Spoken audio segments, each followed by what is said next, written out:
Vamos en 3, 2, ¿qué? Hola, ¿qué tal? Muchas gracias por estar con nosotros aquí en Horizonte. Los saluda Pedro Ferriz Híjar a nombre del ingeniero Pedro Ferriz de Con. Aquí con las noticias más importantes de este lunes.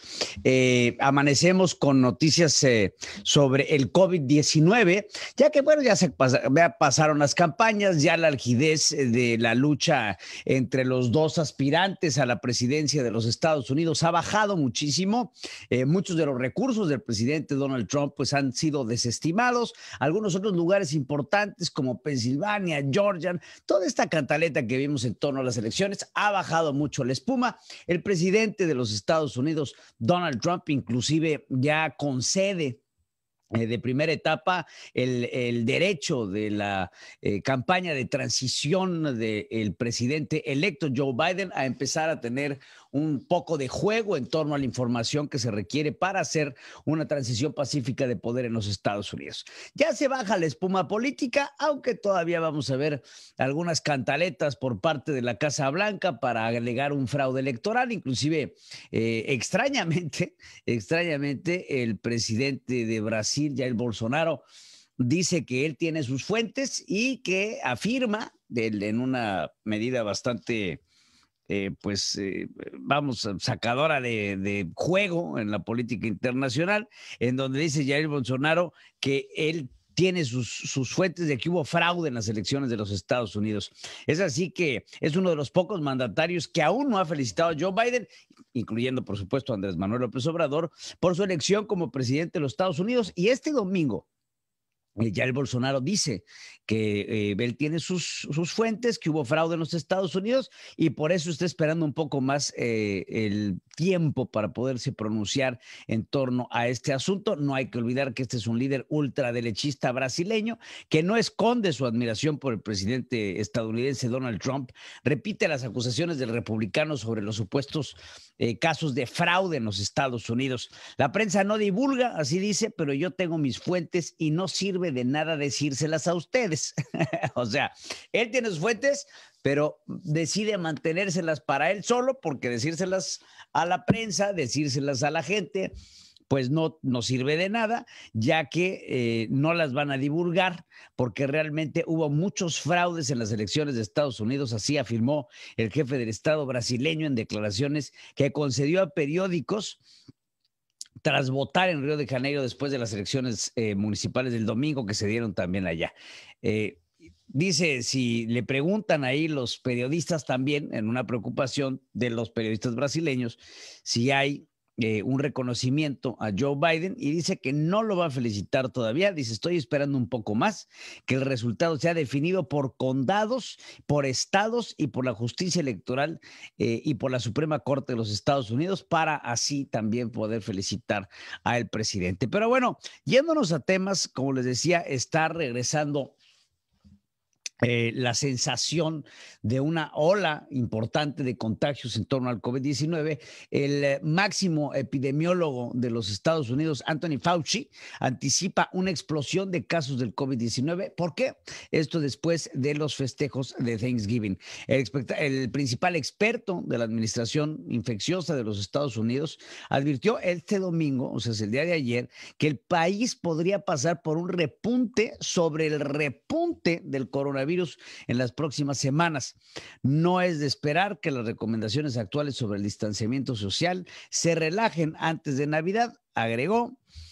Cuando se tiene este tipo de inflexión que tenemos, no cambia de repente, dijo el doctor Anthony Fauci, director del Instituto Nacional de Enfermedades Alérgicas Infecciosas, al programa This Week de la cadena ABC, y dice, claramente en las próximas semanas vamos a tener el mismo tipo de cosas y quizás incluso 2 o 3 semanas después podemos ver un repunte sobre el repunte. Entonces, habla de el primer repunte que se da de COVID antes del Thanksgiving y ahora un repunte sobre el repunte después del Thanksgiving, con la posibilidad de que esto vuelva a tener otro repunte cuando venga Navidad, Año Nuevo, etcétera, etcétera. Fauci también habló en un programa en los Estados Unidos que se llama Meet the Press, en donde hace comentarios similares y dice, no es demasiado tarde para que las personas que viajaron de regreso a casa después del feriado de Acción de Gracias ayuden a detener la propagación utilizando ¿qué? La mascarilla, manteniéndose alejados de los demás y evitando grandes grupos. Entonces, lo que pide el doctor Fauci es una autocuarentena, por decirlo así, para que la gente que se va a los Estados Unidos, que estuvo en los Estados Unidos o que viajó fuera de los Estados Unidos ahora por estos festejos del Día de Gracias, hayan regresado a sus casas, a sus estados de origen, a sus ciudades de origen y ahí quedarse en una pequeña cuarentena, quedarse aislados, utilizar la famosa mascarilla para poder así evitar más tipo de propagaciones.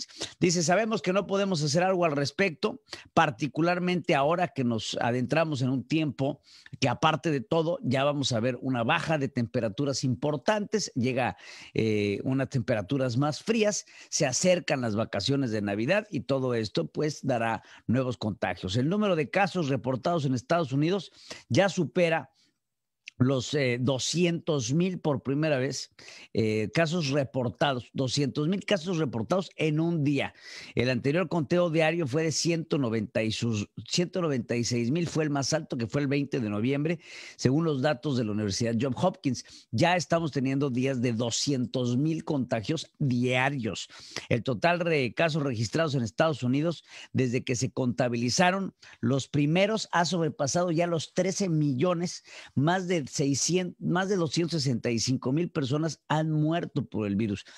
Cuando se comenzaron a dar los escenarios fatales y los escenarios más catastróficos de COVID en los Estados Unidos, el doctor Anthony Fauci, lo recuerdo perfectamente bien, de la mano con el presidente Donald Trump, hablaban de 260,000 casos como el escenario más caótico de la pandemia. Incluso dentro de los primeros escenarios que planteaba el presidente de los Estados Unidos eran de 60,000 muertos. De ahí subimos a 80,000 muertos, de ahí nos fuimos a 120,000 muertos, de ahí nos fuimos a 200,000 muertos y así hasta llegar al escenario catastrófico que tenemos hoy en día, que está en los 265,000, ya 5,000 muertos por encima de lo que en ese momento se consideraba el escenario más catastrófico de todos, y sin llegar todavía al año de que podemos comenzar a hablar de esta pandemia en los Estados Unidos, que bien a bien comenzó con un conteo de muertos por COVID-19 en febrero, marzo, empieza. Entonces pues estamos, todavía no entramos a diciembre, entramos ya el día de mañana a diciembre, ya estamos a nada para entrar a diciembre y ya estamos pasando los 265,000 casos. Fauci dijo que la llegada de las vacunas ofrece una luz al final del túnel. Sin embargo, tenemos varias vacunas que están sobre la mesa. Está la vacuna de AstraZeneca, está la vacuna de Pfizer, que son las dos más cercanas a América, está la vacuna de Sputnik 5, que es la más cercana a Rusia, junto con alguna otra vacuna que tienen los rusos, y también está la vacuna de BioNTech Technologies, que también está sobre la mesa. Ahora, todas estas vacunas, ¿quiénes van a ser los primeros en recibirlas? ¿Cómo se van a recibir? Por lo pronto, en los Estados Unidos ya se anticipa que el 11 de diciembre va a comenzar una campaña de vacunas. Ya están llegando y se ha reportado ya que están llegando las primeras vacunas a Chicago, desde donde se hará una repartición. ¿Por qué Chicago? Porque Chicago se representa un hub aéreo importante.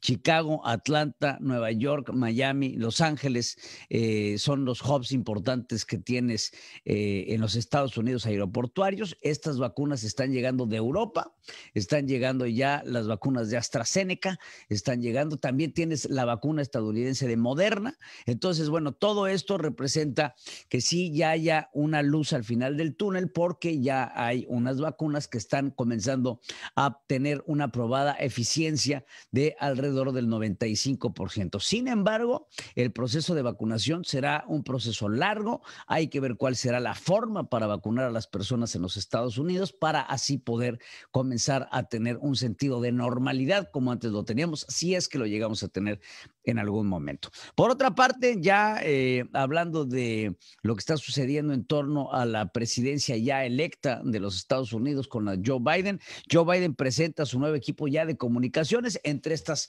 muchas presentaciones que está haciendo el presidente electo de los Estados Unidos, la semana pasada vimos importantes nombramientos, ahora vemos este equipo de comunicación para la Casa Blanca que está nuevamente compuesto enteramente de mujeres. Se lo platicaba yo la semana pasada, si mal no recuerdo, también en estos segmentos de Horizonte, de que estamos viendo muchos episodios de por primera vez en la historia a través de esta presidencia de Joe Biden, y se anuncia por primera vez en la historia un gabinete de comunicación en la Casa Blanca compuesto enteramente por mujeres. Estas comunicadoras calificadas, experimentadas, aportan perspectivas diversas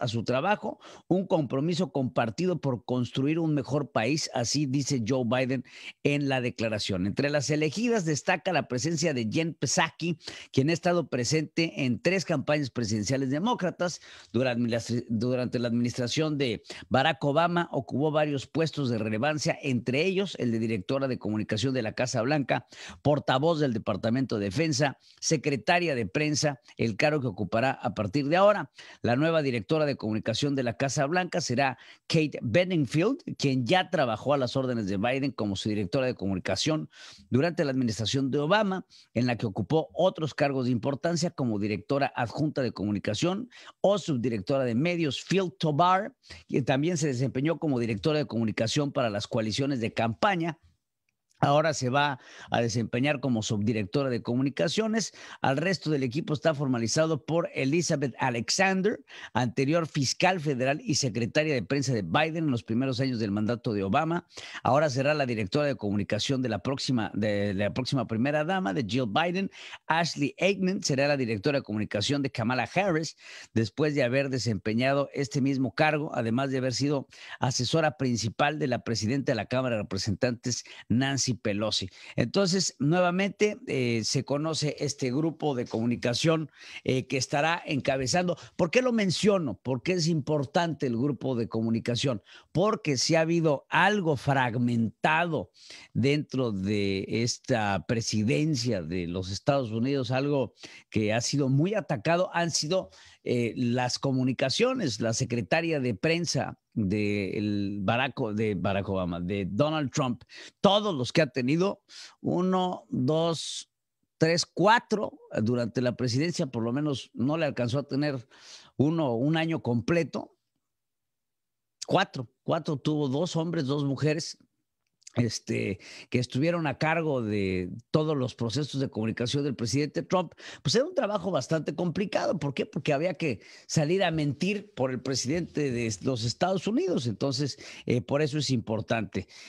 Hablando de Joe Biden, también no importante, pero sí relevante decir que se cayó este fin de semana el presidente, que es el presidente más viejo de los Estados Unidos, y el presidente electo se lastimó el día de ayer. Se espera que sea examinado por algunos ortopedistas porque estaba, al parecer, jugando con su perro y se torció el tobillo. Entonces, pues serán algunos tipos de las notas que vamos a tener que estar dándoles con el presidente, que es el presidente más longevo que ha tenido Estados Unidos hasta el momento. La ciudad de Nueva York también ya va a reabrir algunas primarias en un esfuerzo nuevo de aprendizaje híbrido ante las duras críticas que ha recibido el Estado por estar priorizando las reuniones sociales y no la educación de los niños. Como les decía, ya están llegando las primeras vacunas de la farmacéutica BioNTech de coronavirus a los Estados Unidos, siendo enviadas desde Chicago, que son, pues yo creo que las notas más importantes. Por cierto, también va a haber esta semana, vamos a estar muy al pendiente sobre la evolución de un proyecto de ley que se está evaluando en los Estados Unidos para la legalización de la marihuana a nivel federal, por supuesto, compartiendo ciertos estados. Pero será al nivel federal.